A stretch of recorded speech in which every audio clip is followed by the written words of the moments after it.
शिव और शक्ति को पृथक होना होगा, पृथक होना होगा। भस्म का प्रभाव समाप्त होते ही मनुष्य मनुष्य से लड़ने लगेगा। कल प्रातः मैं आपको छोड़कर चला जाऊंगा।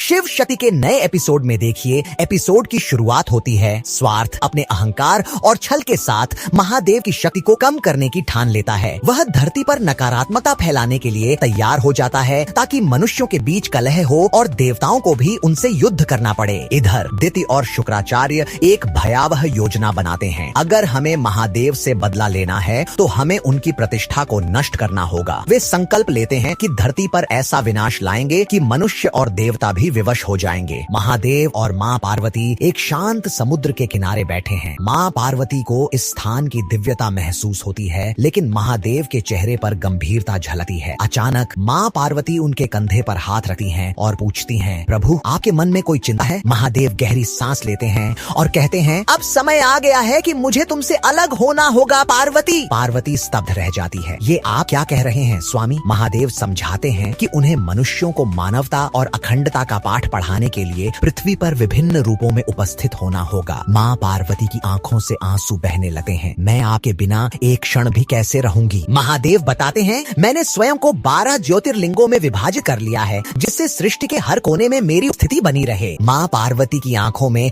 वेदना साफ झलकती है। हे प्रभु, क्या यह आवश्यक था? क्या हमें अलग होना ही होगा? महादेव अपनी स्नेहपूर्ण दृष्टि से पार्वती को देखते हैं और कहते हैं, यह सृष्टि का नियम है देवी। पार्वती की रुदन भरी पुकार से पूरा ब्रह्मांड गूंज उठा है। नंदी, गणेश और अन्य गण माता पार्वती की व्यथा देखकर चिंतित हो जाते हैं। अगर आप मुझे छोड़कर जा रहे हैं तो मैं आपको जाने नहीं दूंगी। माँ पार्वती का स्वर दृढ़ हो जाता है। गणेश और नंदी भी आकर महादेव से अनुरोध करते हैं, प्रभु क्या इसका कोई और उपाय नहीं? महादेव मुस्कुराते हैं और कहते हैं, हर युग में जब भी कोई संकट आएगा मैं अपनी ज्योति से तुम्हारे पास आऊंगा पार्वती। यह कहते हुए महादेव धीरे धीरे अंतर्ध्यान होने लगते हैं और माँ पार्वती अश्रुपूरित नेत्रों से उन्हें देखती रहती है। अगले एपिसोड में देखिए, क्या पार्वती महादेव के इस निर्णय को स्वीकार कर पाएंगी? स्वार्थ की दुष्ट योजना से धरती पर क्या संकट आएगा? क्या देवताओं और असुरों के बीच भयंकर युद्ध होगा? अगर आपको यह एपिसोड पसंद आया तो कमेंट में हर हर महादेव लिखना मत भूलिए। चैनल को सब्सक्राइब करें और वीडियो को लाइक करें। मिलते हैं अगले रोमांचक और आध्यात्मिक एपिसोड में,